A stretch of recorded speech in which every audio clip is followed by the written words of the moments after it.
बहराइच के विकासखंड बलहा में स्थित है। Today I am representing him जापानी इंसेफ्लाइटिस। इंसेफ्लाइटिस को जापानी बुखार कहते हैं। यह कब होता है, कैसे होता है और हम क्या करें और क्या ना करें, तो मैं आप लोगों को आज इसके बारे में बताऊंगा। यह एक विशाल द्वारा होने वाला रोग है जिसे दिमागी बुखार, जापानी बुखार, बिहार में चमकी बुखार तथा जापानी इंसेफ्लाइटिस के नाम से जानते हैं। इसे जापानी बुखार क्यों कहते हैं तो मैं आप लोगों को बताना चाहूँगा।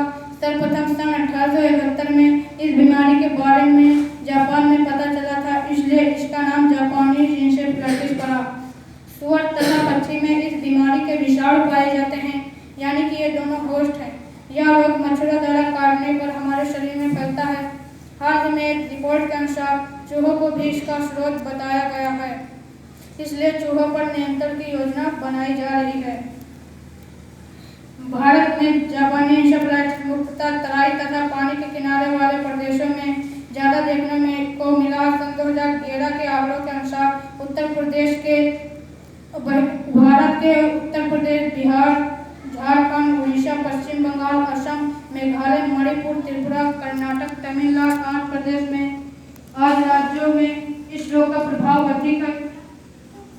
अब रही बात उत्तर प्रदेश की, तो इस चित्र के अनुसार लाल वाले क्षेत्र यानी गोरखपुर, बस्ती, कुशीनगर, देवरिया प्रदेशों में इसका प्रभाव सबसे ज्यादा है। वहीं पीले वाले क्षेत्र बहराइच, लखीमपुर खीरी, गोंडा, मऊ, सीतापुर में भी इसका प्रभाव बहुत तेजी से बढ़ रहा है। यह रोग फ्लेवी वायरस के संक्रमण से फैलता है। यह फ्लेवी वायरस फ्लेविविरिडेई फैमिली का सदस्य है, यानी कि पीक विषाणु। सुअर तथा पक्षी ही इस वायरस को फैला सकते हैं। मच्छरों को काटने से यह रोग होता है। तो आखिर कौन से मच्छर हैं जिससे यह रोग होता है, तो मैं आपको बताना चाहता हूँ। यह रोग चावल के खेत, दलदली क्षेत्र, रुके हुए पानी में पनपने वाले ट्राइटेनियस प्रजाति के क्यूलेक्स मच्छर के काटने से होता है। इस मच्छर की पहचान पीठ के कुबड़ और गूंज से की जाती है। यह मच्छर राज्य में काटता है। गरीब लोग जो गंदगी और दलदली क्षेत्र में रहते हैं, उसमें इस रोग का प्रभाव सबसे ज्यादा रहता है। जब कोई मच्छर किसी सुअर को काटता है तो उसमें वायरस चला जाता है, और यही मच्छर जब किसी मनुष्य को काटता है तो वह इस रोग से बीमार हो जाता है। और यदि मच्छर किसी पक्षी को काटता है तो वह जहाँ जहाँ उड़कर जाता है वहाँ वहाँ विषाणु भी पहुँच जाते हैं। फ्लेवी वायरस का जीवन चक्र। इंसेफ्लाइटिस से संक्रमित व्यक्ति को सिर दर्द होना, तेज बुखार आना, उल्टी होना, गर्दन में अकड़न होना, घबराहट होना, कोमा में चले जाना, यानी कि इसमें व्यक्ति की याददाश्त नहीं होती है, हाथ में कपकपी होना, बात में बच्चों का देर तक रोना, सुस्ती देना, पागलपन के दौरे पड़ना, मस्तिष्क का निष्क्रिय होना। इस रोग की पहचान बहुत आवश्यक है, क्योंकि इसका प्रकोप जुलाई से अक्टूबर तक रहता है, जबकि इसकी शुरुआत जून माह से ही हो जाती है। 1 से 16 साल के बच्चों में यह रोग अधिक रहता है। संक्रमित लोगों में बच्चों की संख्या 90% तथा वयस्क की संख्या 10% होती है, जिनमें 82% बच्चे ग्रामीण क्षेत्रों से होते हैं। इस रोग से सोचने, समझने, सुनने तथा देखने की क्षमता प्रभावित होती है। वर्ष 2017 में बाबा राघवदास मेडिकल कॉलेज गोरखपुर में इंसेफ्लाइटिस के उपचार के दौरान तथा ऑक्सीजन की कमी से कई बच्चों की मृत्यु हुई। विभिन्न क्षेत्रों में दिए गए सर्वे के आंकड़ों के अनुसार उत्तर प्रदेश के विभिन्न जनपदों में 1600 से ज्यादा लोग इस रोग से मर चुके हैं। उक्त दर्शाए गए आंकड़ों के अनुसार बहराइच में 241 मरीज में से 20 की मौत हो गई थी। इसी प्रकार गोरखपुर में 1018 मरीजों में से 249 की मृत्यु हो गई थी। 20 वर्षों के आंकड़ों के अनुसार गोरखपुर में 35,918 लोग भर्ती हुए थे, जिनमें से 8,126 लोगों की मृत्यु हो गई थी, जिसमें से सबसे ज्यादा खराब स्थिति 2005 की थी। इस रोग से बचने के लिए टीकाकरण कराना चाहिए। किसी भी प्रकार का बुखार आने पर डॉक्टर से सलाह लेनी चाहिए। बरसात में अच्छा व ताज़ा भोजन ग्रहण करना चाहिए।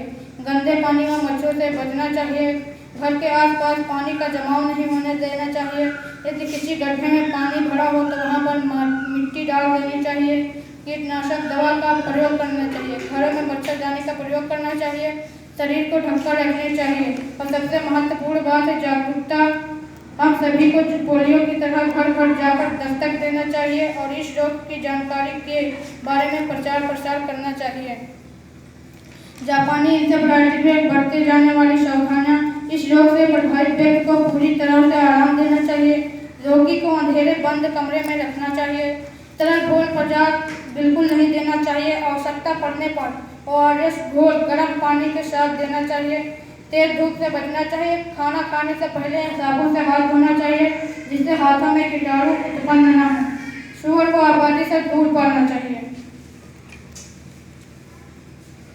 संचारी रोग नियंत्रण अभियान कार्यक्रम के अंतर्गत उत्तर प्रदेश द्वारा जागरूकता के लिए की गई पहल। 15 साल तक के बच्चों को दिमागी बुखार होने की संभावना ज़्यादा रहती है। दिमागी बुखार घातक हो सकता है तथा बच्चे को अस्थायी रूप से मानसिक एवं शारीरिक अपाहिज बना सकता है।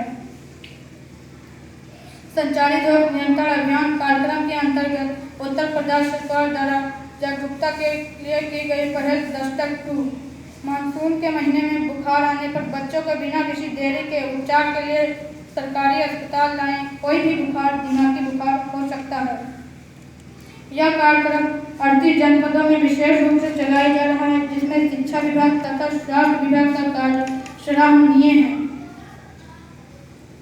जापानी इंसेफ्लाइटिस से संबंधित विभिन्न जनपदों की प्रमुख खबरें। दिमागी बुखार का एक रोगी मिला जिले में आया। मोबाइल वैन ढूंढेगी दिमागी बुखार के मरीज। दिमागी बुखार पर सीधे वार करने के लिए विशेष अभियान शुरू। गोरखपुर से बच्चों को कार पहुंचा बहराइच। 45 दिनों में 70 बच्चों की मौत। बहराइच जिले में इंसेफ्लाइटिस से 70 बच्चों की हुई मौत। मच्छरों के प्रभाव से बचने के लिए घरों में मच्छरदानी का प्रयोग करना चाहिए। मच्छरों के काटने से बचना चाहिए। ठंडे कमरे में सोना चाहिए। फुल आस्तीन के कपड़े पहनने चाहिए जिससे मच्छर हमें काट ना सकें। जूते चप्पल पहन कर चलना चाहिए। कीटनाशक दवाओं का छिड़काव करना चाहिए।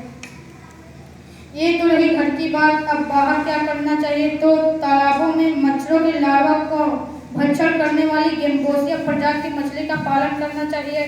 ये मछली मच्छरों के लार्वा को खाती है। चावल के खेतों के किनारे गेंदे के पौधे लगाना चाहिए। गेंदे के पौधे में मच्छर रोधी गुण पाया जाता है।